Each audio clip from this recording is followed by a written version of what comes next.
So what really matters is how does it taste. So I just spent $46 at Walmart and we're gonna make some chili. So does this mean the garlic is bad? All right, we're gonna start off with 4 pieces of bacon just to kind of add some flavor for the meat when we cook that later. All right, while the bacon's cooking, we're gonna chop up 1 bell pepper, 1 yellow onion, 2 jalapenos, and a couple cloves of garlic. So this is just for the flavor for the meat.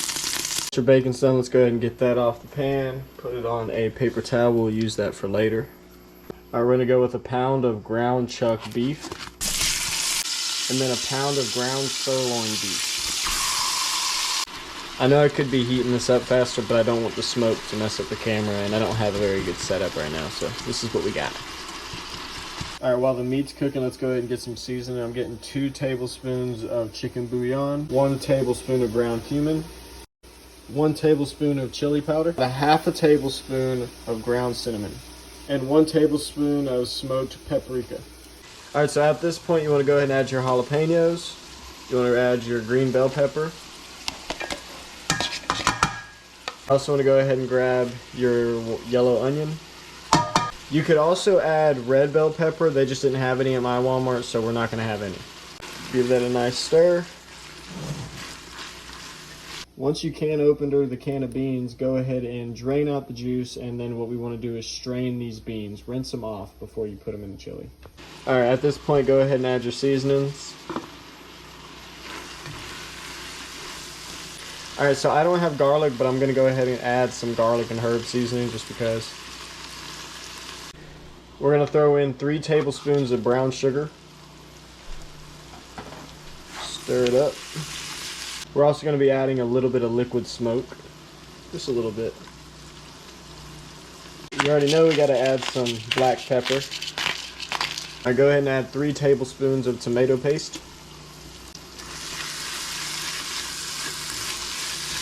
All right, we're gonna be adding a can of crushed tomatoes.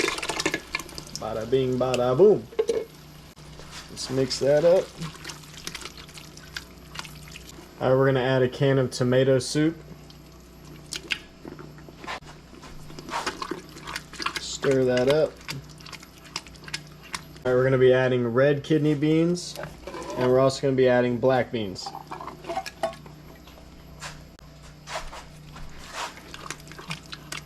Oh, that's hot. Now we're gonna add a can of fire roasted diced tomatoes. You can add as much of this as you want. I'm gonna add about 75% of the can. I'm gonna add the whole can, I guess. And then stir that up. Some people don't like chunky tomatoes. I really don't mind it. All right, we're gonna add our homemade chicken broth. Do some Roman noodle flavored packets and some chicken bouillon. Mix that all together. Now we're just gonna crush up our bacon and throw that in there too. All right, so let this simmer for about an hour to 2 hours, and then we'll see what it looks like. All right, guys, so after about 3 hours of cooking this chili, I think it turned out quite nice. And the only thing that we can do to make it better is add some chili cheese Fritos. Dude, the best chili I've ever made. The best. Bite number 55. Yep. Exactly what I thought. Just as good as the first one.